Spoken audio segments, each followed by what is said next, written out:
Convido você a abrir a sua Bíblia no Evangelho segundo Mateus.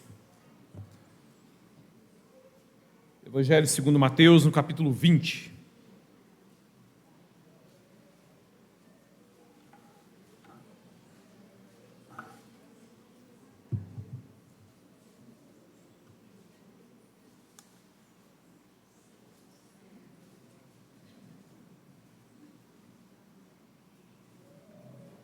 Encontrando o texto, com a Bíblia aberta nele, ore ao Senhor.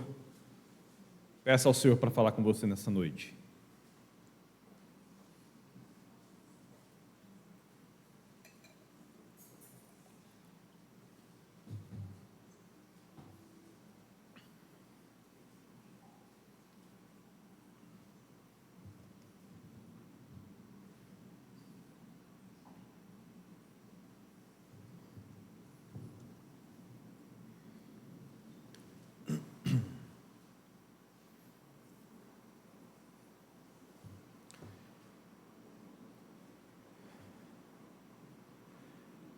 Senhor Deus, obrigado, porque estamos aqui na Tua casa com o Senhor em nós, nós juntos, como família que somos. Obrigado porque temos essa bênção, Santo Deus, proveniente da Tua graça, de podermos nos ajuntar, nos reunir, nos congregar para juntos Te buscar em oração, para juntos cantar para o Senhor, como acabamos de fazer, e para juntos nos aquietarmos, nos silenciarmos para Te ouvir, Santo Deus. É por isso que nós nos aquietamos agora, depois de louvar o Senhor. Nós queremos Te ouvir, Santo Deus. Nós precisamos Te ouvir. Nós carecemos de que o Teu Espírito traga essa palavra do Senhor para as nossas vidas, nossas mentes, nossos corações. E para isso nós nos sujeitamos a Ti. Então, com poder e graça, segundo a Tua boa, perfeita e agradável vontade, cumpra o propósito perfeito do Senhor em nossas vidas nessa noite. Em o nome santo do Senhor Jesus. Amém. Nós estamos vindo aí de uma sequência onde estamos refletindo à luz da palavra de Deus sobre o nosso comprometimento com o reino de Deus. Primeira mensagem dessa série, nós vimos sobre o ser sal e luz, a missão que o Senhor nos deu aqui nesse mundo. Quando nós nascemos de novo, Ele nos transformou em sal e luz. Isso nos leva ao dever de preservar os valores de Deus nesse mundo e também de afugentarmos as trevas, refletindo a luz de Cristo em nós. Depois, a cola, nós falamos sobre Nazaré e Cafarnaum, quando nós refletimos sobre a relação de Jesus com aquelas duas cidades, e vimos que, embora Nazaré tivesse tido a presença física intensa de Jesus, pois foi ali que ele passou a maior parte dos anos da sua vida, em Nazaré Jesus quase não agiu, mas ele se mudou para Cafarnaum e, tendo a pessoa de Jesus morando ali nos seus anos ministeriais, Jesus agiu intensamente naquela cidade. Nós vimos que o diferencial foi o tratamento que aquelas duas cidades dispensaram ao Senhor Jesus. Nazaré tratou mal o Senhor Jesus, então ele pouco agiu como filho de Deus naquele lugar. Cafarnaum recebeu o Senhor Jesus de braços abertos, quando ele viajava e voltava, eles faziam festa para ele. Jesus operou maravilhas naquele lugar, e fomos chamados pela palavra do Senhor a que as nossas vidas sejam como Cafarnaum, uma habitação agradável para o nosso Senhor, para que assim então Ele haja com poder, graça e alegria em nós e a partir de nós. Aí, domingo passado, nós refletimos sobre sermos úteis ou inúteis no reino de Deus, nas mãos do nosso Senhor. E esse caminho da inutilidade é o caminho que leva muitas pessoas para essa vida sem graça, sem rumo, sem propósito. Essa vida para a qual nós não fomos criados, porque nós fomos criados para sermos úteis nas mãos do nosso Senhor, e isso traz todo sentido para as nossas vidas. Hoje vamos falar sobre relações trabalhistas. Pensando no reino de Deus, você está contratado ou você está desempregado? Mas, pausa no reino de Deus. Quantos aqui hoje são aposentados? Previdência, INSS, aposentados. Não precisa ficar com vergonha não, gente. Vocês chegaram lá, vocês venceram. Sabe? A minha geração não vai chegar lá. Quantos? Levanta a mão bem alto assim. Vocês estão cansados, não? Pode levantar a mão aí. Olha que beleza. Olha o desespero do INSS. Porque os que eu vi levantando a mão aí vão viver mais uns 40, 50 anos para frente. Não é esse o plano? Pois é, nós que lutemos, né? Quantos conseguiram se aposentar e hoje podem dizer assim, ó, eu estou na sombra e na água fresca, sossegado. Quantos? Uns aí eu sei. Então, olha aí, uma admitiu, pode dar nome, né, Iracilda? Iracilda na sombra e água fresca. Então, quando você estiver assim, tenso, cansado, né, estressado, vai lá na Iracilda. Iracilda está sempre na sombra e água fresca, ela vai te receber com suquinho, pão de queijo. Aí já tirou da sombra da água fresca, né, Iracilda? Quantos, então, ainda que aposentados, continuam na ativa? Trabalhando. Ué, aí os outros não estão na sombra e água fresca, mas também não estão trabalhando. Está vendo como é que você desmascara? Quem não levantou a mão agora está na sombra e água fresca, trabalhando, tá joia? Quem ainda não alcançou esse sonho e amanhã vai ter que ralar, trabalhar, vai ter que trabalhar essa semana, todos os dias essa semana, quantos? E quantos desses acham assim, ó, eu ralo demais, eu trabalho demais da conta, podia trabalhar um pouco menos? Quantos desses acham assim, ó, eu recebo muito menos do que eu mereço? Cadê os patrões, os chefes? Quem aqui é patrão? Aí quantos desses patrões acham assim, eu trabalho muito mais que meus funcionários? Vocês são bonitos demais. Troca de lugar com funcionário. Entrega a empresa. Rala mesmo, patrão trabalha mais mesmo, né? Tem patrão de funcionário aqui, aí estava correndo o olho na hora que eu estava perguntando. Somente quando eu perguntei, quem acha que ganha bem menos? Pois bem, meus irmãos, nós temos essa relação com o Senhor também. Todos nós. E todos nós estamos em um ou em outro status nessa relação de trabalho e de serviço para com o reino de Deus. Todos nós aqui podemos ser separados em dois grupos. Uns estão contratados, ativos, trabalhando, servindo o Senhor, e infelizmente, provavelmente há entre nós pessoas que se encontram neste momento desempregados na perspectiva de serviço para o nosso Senhor. Vamos para o texto? Mateus 20, mas eu vou ler a partir do capítulo 19, lá do versículo 23.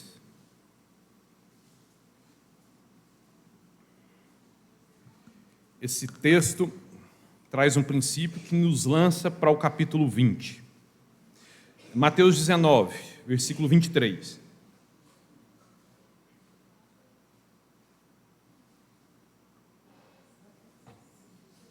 Você se lembra de que nos versículos anteriores teve aquele embate lá entre Jesus e o jovem rico, né? E aí o jovem rico se mostra interessado em seguir o Senhor Jesus, interessado no reino de Deus, e Jesus fala para ele, ok, vai lá e desfaz desse seu patrimônio, e aí você pode me seguir. E o jovem, ele saiu muito triste, porque não dava para ele fazer isso, ele não ia ter coragem, ele de alguma forma ralou muito para conseguir todas aquelas coisas ali, e quando o Senhor Jesus faz ele colocar na balança o reino de Deus, ou o reino que ele estava construindo aqui nessa terra, ele queria demais o reino de Deus, mas ele queria muito mais o reino que ele próprio estava construindo. Ele teve que abrir mão de alguma coisa, e ele abriu mão do reino de Deus. Dito isto, o Senhor Jesus então disse aos seus discípulos, Mateus 19, 23, então Jesus disse aos discípulos, digo-lhes a verdade, dificilmente um rico entrará no reino dos céus. E lhes digo ainda, é mais fácil passar um camelo pelo fundo de uma agulha do que um rico entrar no reino de Deus. Veja bem, Jesus não tinha problema com dinheiro e com quem ganha dinheiro, não. Ele não estava aqui ensinando a vocês que têm ganhado um pouco mais do que os outros, que devem jogar tudo fora caso queiram entrar no reino dos céus e que se continuarem ganhando o que ganham, vão para o inferno. Não é essa a lição. Esse ensino do Senhor Jesus está na sequência do que aconteceu com o jovem rico. O jovem rico pôs o seu coração nas suas riquezas. E esse é o problema. Você amar mais as suas riquezas, o seu patrimônio, os seus ganhos, as suas conquistas, os seus diplomas, a sua empresa, a sua profissão, a sua jornada de trabalho, as suas atividades profissionais, do que o Senhor Jesus e o reino de Deus. E aí, nesse sentido, você não precisa ter R$1 no bolso, mas se você amar qualquer outra ocupação aqui, ou qualquer outra coisa, mais do que o Senhor Jesus e o reino de Deus, essa triste verdade aqui se aplica à sua vida. Ao ouvirem isso, versículo 25, os discípulos ficaram perplexos e perguntaram: neste caso, quem pode ser salvo? Como se os discípulos fossem muito ricos, né? Jesus olhou para eles e respondeu: para o homem é impossível, mas para Deus todas as coisas são possíveis. Então Pedro lhe respondeu: Senhor, nós deixamos tudo para seguir-te. Que será de nós? Jesus lhes disse: digo-lhes a verdade, por ocasião da regeneração de todas as coisas, quando o Filho do Homem se assentar em seu trono glorioso, vocês que me seguiram também se assentarão em 12 tronos para julgar as 12 tribos de Israel. E todos os que tiverem deixado casas, irmãos, irmãs, pai, mãe, filhos ou campos, por minha causa, receberão 100 vezes mais e herdarão a vida eterna. Contudo, muitos primeiros serão últimos e muitos últimos serão primeiros. E à luz disso, o Senhor agora passa a nos ensinar sobre essa relação trabalhista com o nosso Deus. Mateus 20, versículo 1. Pois o reino dos céus é como um proprietário que saiu de manhã cedo para contratar trabalhadores para sua vinha. Ele combinou pagar-lhes 1 denário pelo dia e mandou-os para sua vinha. Lá, por volta das 9 horas da manhã, ele saiu lá da vinha e viu outros que estavam desocupados na praça. Ele então lhes disse: vão também trabalhar na vinha e eu vou pagar para vocês o que for justo. E eles foram, saindo outra vez, agora por volta do meio-dia, e depois das 3 horas da tarde, ele fez a mesma coisa.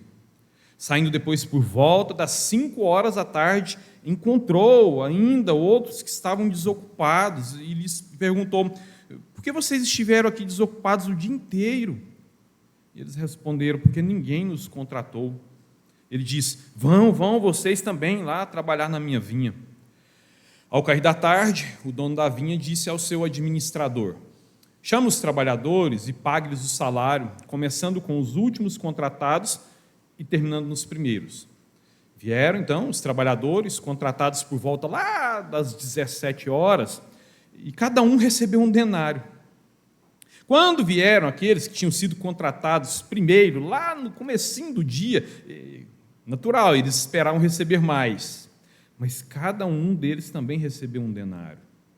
Quando receberam, começaram a se queixar do proprietário da vinha, dizendo: estes homens contratados por último trabalharam apenas 1 hora e o Senhor os igualou a nós que suportamos o peso do trabalho, o calor do dia. Mas ele respondeu, um deles: amigo, não estou sendo injusto com você. Você não concordou em trabalhar por 1 denário? Receba o que é seu e vá. Eu quero dar ao que foi contratado por último o mesmo que eu lhe dei. Eu não tenho direito de fazer o que eu quero com o meu dinheiro? Ou você está com inveja porque eu sou generoso? Pois bem, aqui o Senhor Jesus ilustra essa nossa relação de serviço para com o reino de Deus, mencionando ali para os seus discípulos alguns aspectos das relações trabalhistas lá em Israel nos dias de Jesus, principalmente aquelas que se davam em regiões como a Galileia, que era uma região campal mesmo, de fazendeiros, onde estavam as lavouras e as vinhas. Naquele tempo, como nos nossos dias, e como sempre aconteceu na história da humanidade, já existiam os donos de terra que empregavam os trabalhadores. E, claro, existiam os trabalhadores braçais, que vendiam o seu suor para aqueles que eram os donos da terra. E essa coisa funcionava da seguinte forma naquele tempo. As pessoas elas iam, antes do amanhecer, lá para a praça pública, ou para algum lugar público, onde era normal que houvesse um trânsito ali pelas primeiras horas da manhã, um local mais visível da cidade. E essas pessoas que vendiam o seu suor, que recebiam em troca da sua força de trabalho, ficavam ali bem cedinho à disposição dos donos da terra que fossem ali também em busca desses que estavam disponíveis para o trabalho. E esses trabalhadores ficavam ali, então, aguardando os patrões chegarem para que eles fossem escolhidos e contratados. Os patrões também chegavam bem cedinho mesmo, nas primeiras horas ali do dia, e eles, então, escolhiam aqueles que trabalhariam para ele ali naquele dia, naquela jornada de trabalho diário. Geralmente, os contratos de trabalho, naquele tempo lá, eles eram diários feitos no fio do bigode. O valor era a palavra. Não precisava de documento, não precisava de cartório, não precisava de advogado, não precisava de contador, não. Era palavra de homem com palavra de homem. Vai trabalhar para mim? Vou, trabalho o dia todo, te pago tanto. Fechou? Fechou? Pode ir, minha fazenda está aberta. E o trabalho ele era realizado das 7 da manhã até as 18 horas da tarde. Ou seja, enquanto havia luz do dia. E, normalmente, um trabalhador braçal recebia 1 denário pela diária trabalhada.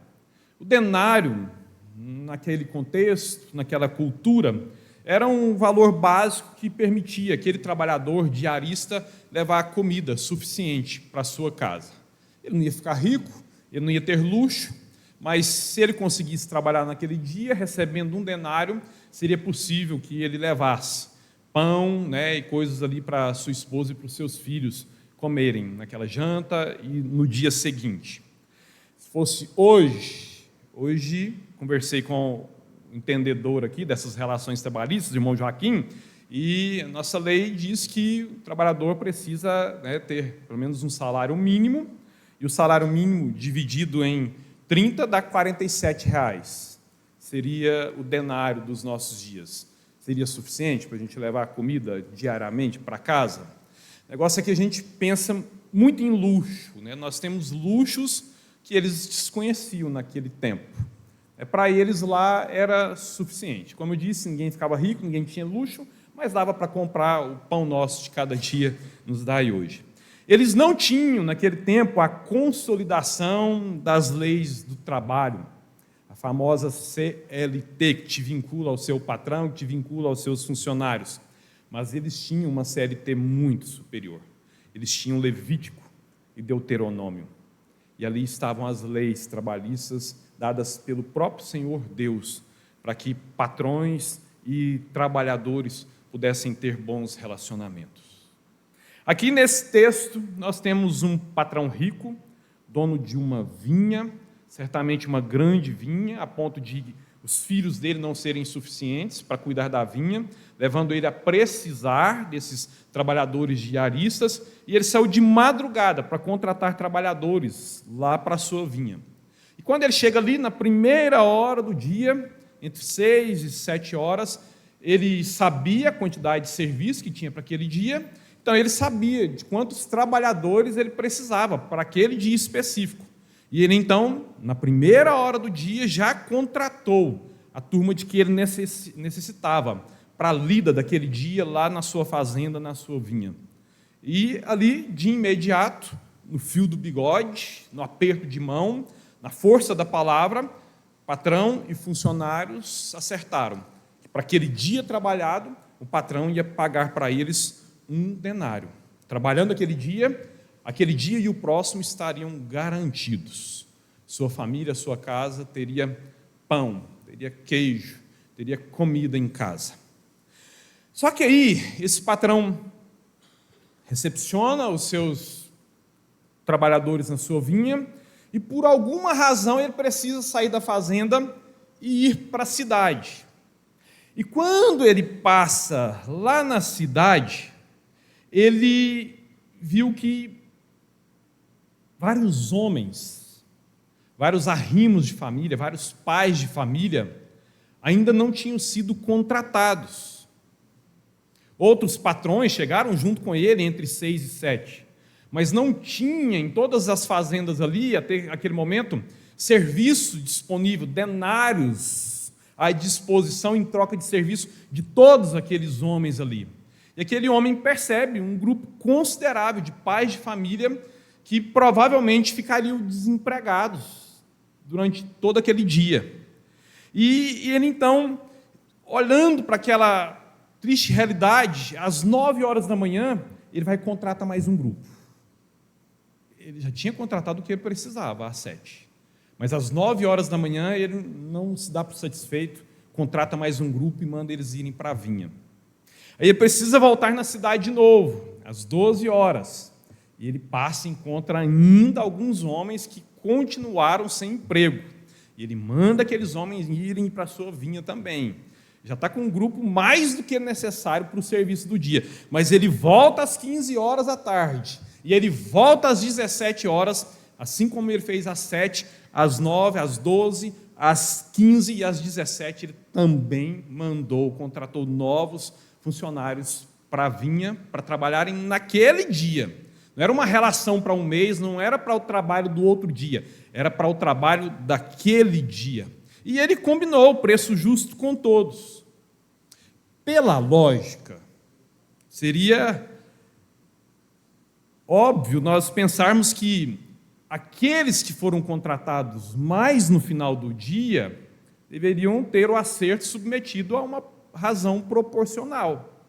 E seria óbvio, logicamente, que aqueles que foram contratados às 17 horas receberiam uma fração daqueles que foram contratados e estavam trabalhando desde as 7 da manhã. Os que estavam trabalhando desde as 7 da manhã iam ralar o dia todo. Os que chegaram às 17 horas iam chegar lá para quê?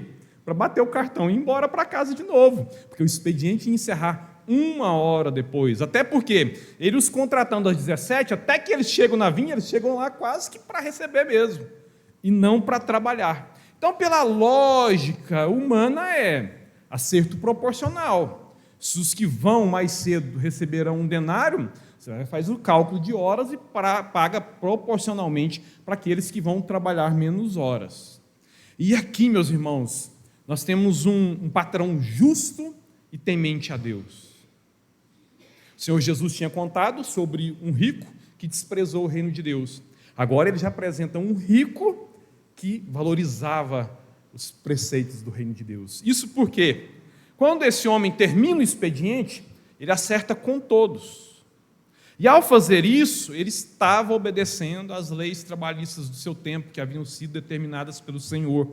Levíticos 19, 13 diz o seguinte: não retenham até amanhã do dia seguinte o pagamento de um diarista. O Senhor se preocupava com esses detalhes no meio do seu povo.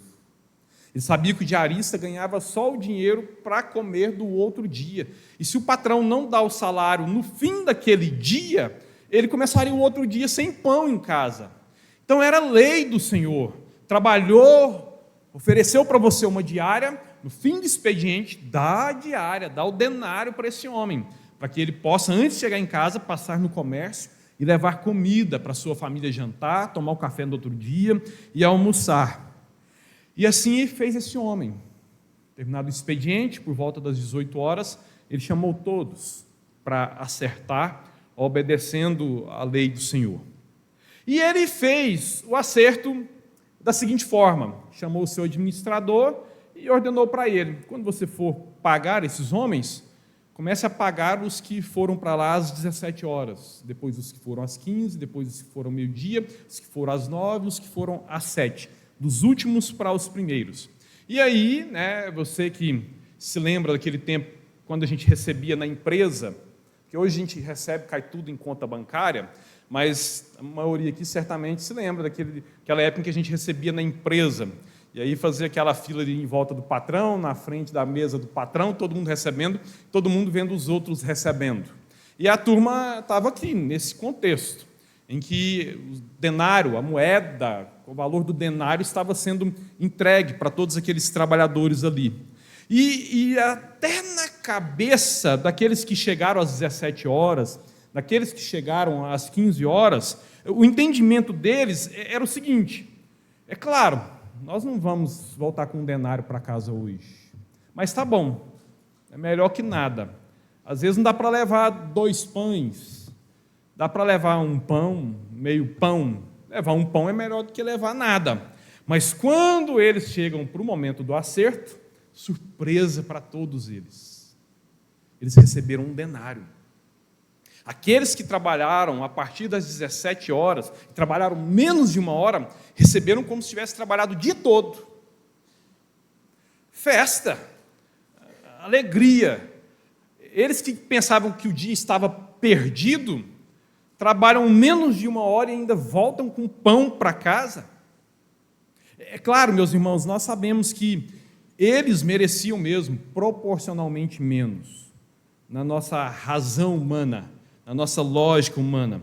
E se aquele patrão pagasse menos, de forma proporcional, ele estaria sendo justo. Porque o denário é pelo dia trabalhado.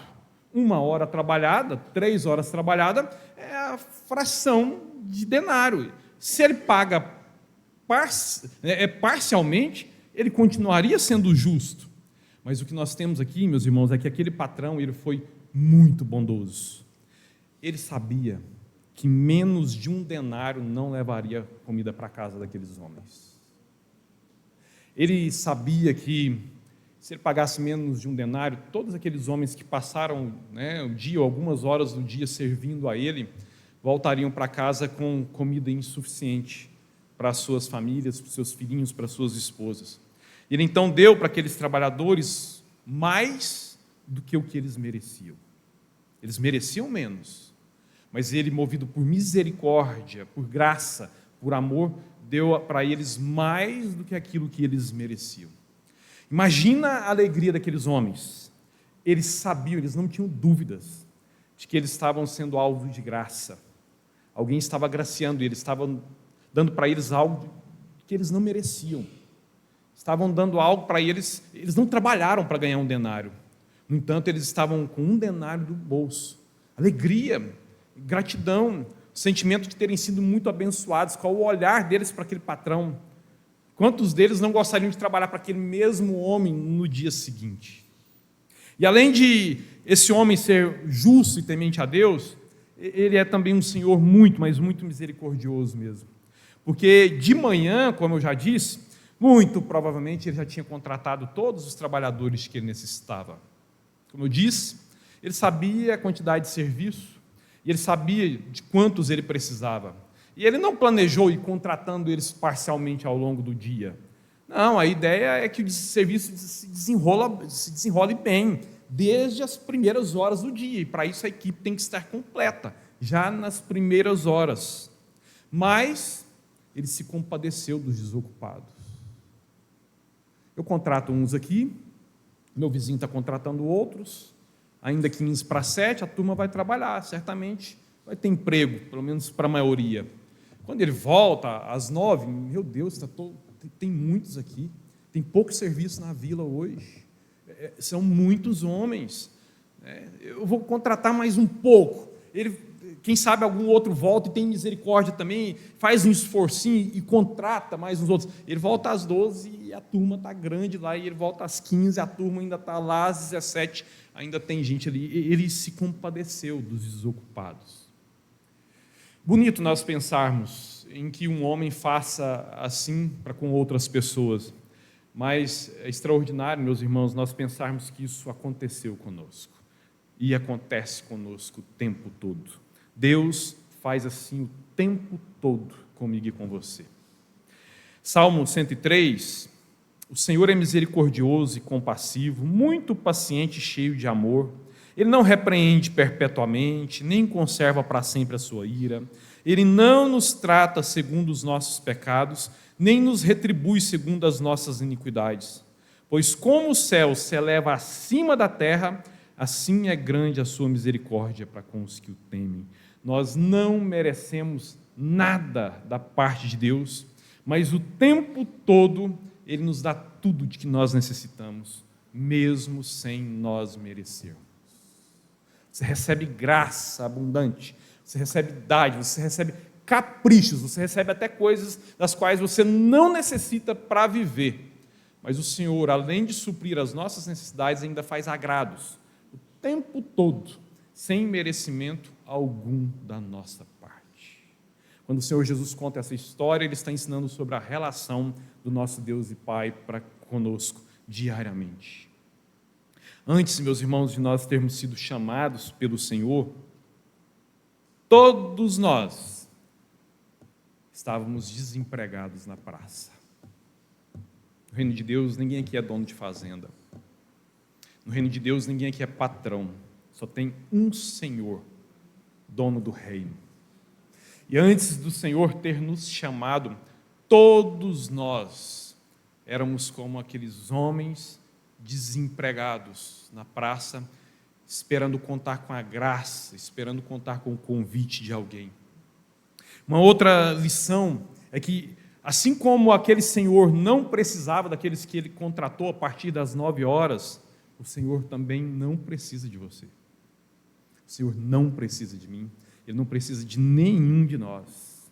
Mas por misericórdia, Ele me chamou e Ele chamou você também.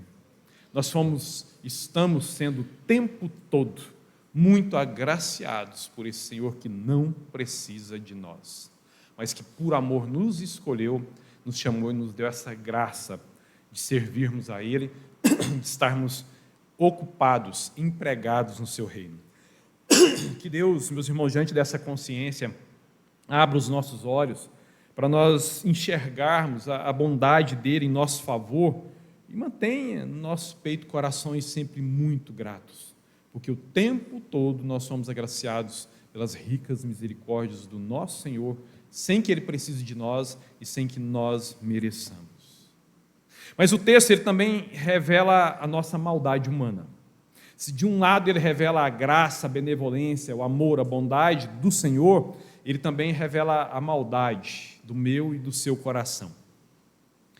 Aqueles que tinham sido contratados lá às 7 horas da manhã, vendo aqueles que foram contratados às 17, eles pensaram: uai, se eles lá, que trabalharam menos de 1 hora, ganharam um denário, opa, então hoje tem festa aqui, nós vamos ganhar bem mais do que eles, porque é justo, é o certo. Eles trabalharam menos de 1 hora, ganharam um denário, nós que estamos aqui desde as 7 horas da manhã, a gente vai ganhar muito mais. Hoje é festa, vai ter churrasco lá em casa. No entanto, eles receberam o que tinha sido combinado, um denário. O mesmo valor que estavam recebendo os que receberam, né, às 17 horas. E eles que fizeram as contas, se aquele lá trabalhou a partir das 17 ganhou um denário, eu que estou aqui desde as 7, eu vou ganhar então um denário vezes tantas horas, né, festa, estou no lucro hoje. Quando ele pega só um denário, ele fica esperando o restante das moedas. E não vem as outras moedas, e eles acharam muito ruim, e eles ficaram bravos, porque eles trabalharam menos e ganharam menos, trabalharam mais e ganharam menos do que os outros, e eles foram lá tirar satisfações com o patrão. Nem com o administrador foram com o dono, tirar satisfação com o dono da fazenda. E qual foi a resposta do patrão para eles? Amigo, o que é que nós acertamos? Que você trabalharia por um denário. Quanto é que eu estou te pagando? Um denário. Paguei menos do que foi acertado? Estou sendo injusto? Não. A minha bondade está incomodando você porque eu fui misericordioso para com aqueles que estavam desempregados? A inveja deles, meus irmãos, fez eles ignorarem a bênção que eles receberam. Qual foi a bênção? Eles puderam trabalhar naquele dia, aquele patrão não tinha a obrigação de contratá-los. Eles puderam trabalhar naquele dia e eles estavam voltando para casa, com dinheiro no bolso, um denário no bolso, para comprar comida para a sua família.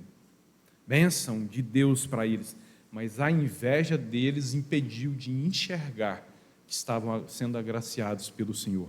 A inveja cega, meus irmãos. Romanos 12:15 manda que nós nos alegremos com os que se alegram, que a nossa maldade não nos impeça de ver as bênçãos de Deus.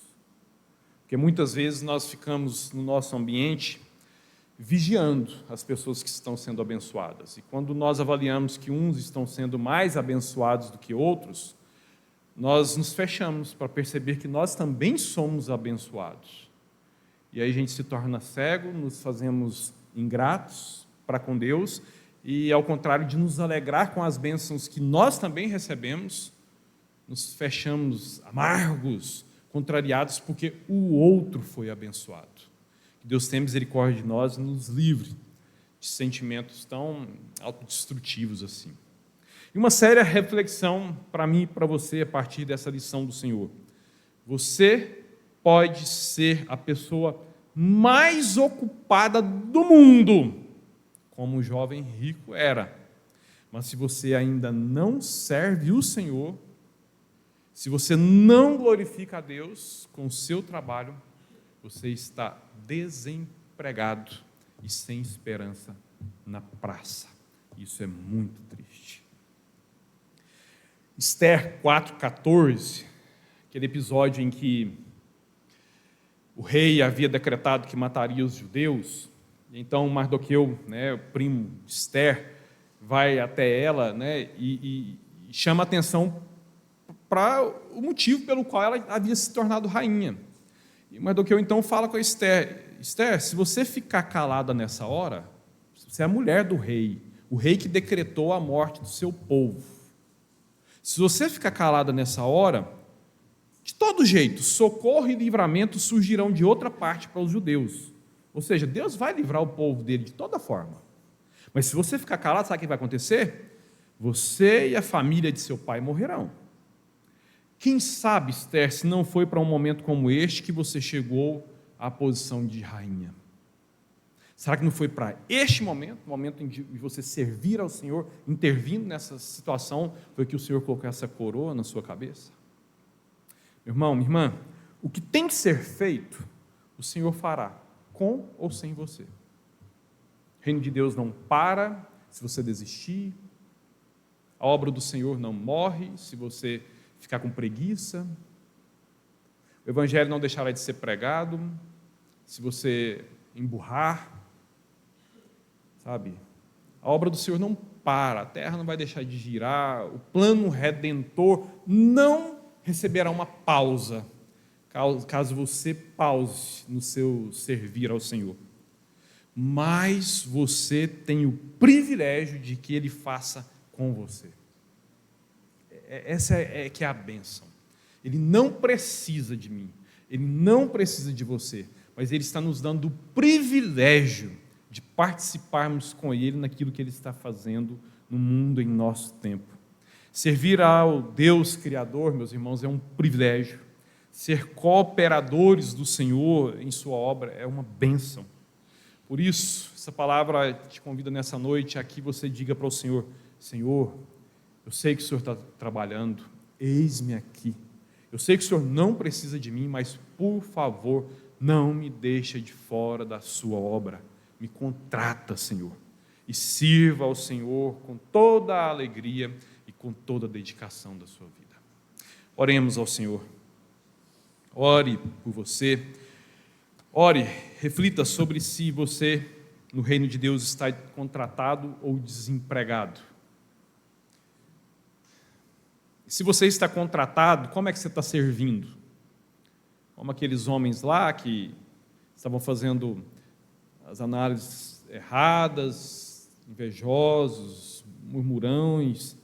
Como é que você está servindo estando contratado? Está cansado, desanimado, apático? Talvez a oração interessante para você, a partir dessa palavra, é: Senhor, obrigado, porque eu sei que eu estou contratado. Obrigado porque o Senhor me chamou. Em um daqueles momentos em que o Senhor passou pela praça, obrigado porque eu estou na vinha. Mas, Senhor, eu já me esqueci da alegria que eu senti quando o Senhor me chamou e eu estou emburrado, eu estou com preguiça, eu estou apático, eu estou pensando em desistir em muitos momentos, eu estou fazendo isso aqui sem prazer, sem alegria, que eu fazia lá no começo. Senhor, renova em mim a alegria do Senhor.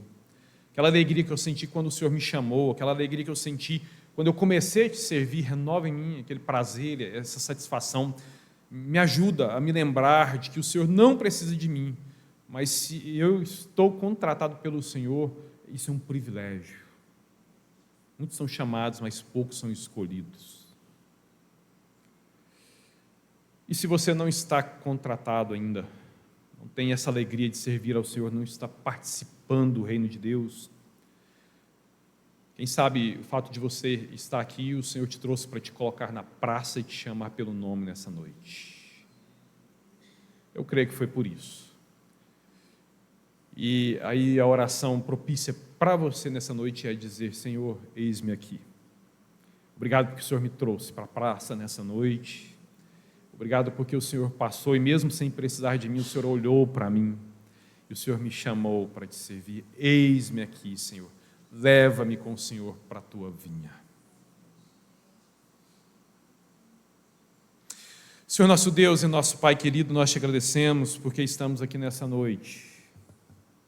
Obrigado, Santo Deus, pelos que estamos servindo na tua vinha. Renova em nós diariamente a alegria, o prazer, a satisfação, a consciência do privilégio que é te servir, para que façamos sempre com toda a dedicação, com todo o prazer, Santo Deus. E para aqueles que outrora até estiveram na tua vinha, mas que por razões diversas saíram da tua vinha, mas que estão aqui hoje, nessa noite, Santo Deus, restaura-os ao teu serviço, leva-os de volta para a tua vinha, Santo Deus, no nome de Jesus, que eles entendam que nessa noite foi o Senhor quem os pôs na praça, para olhar para eles com olhos de ternura, com misericórdia, para os chamar, Santo Deus. E para aqueles que nunca experimentaram essa alegria de servir ao Senhor, que eles entendam que também foram trazidos pelo Senhor para a praça, e que o Senhor os chama pelo nome, para entrarem nessa jornada de servirem ao Senhor da vinha. Nos abençoe assim a todos nós, Santo Deus, que nenhum de nós sejamos inúteis no teu reino, mas que todos nós, Santo Deus, vivamos como sal e luz, sejamos aprazíveis para o Senhor como era a cidade de Cafarnaum, que todos nós sejamos úteis no teu reino, contratados, servindo com alegria e dedicação na tua vinha. Nos abençoe assim, Santo Deus, em o nome santo do Senhor Jesus. Amém.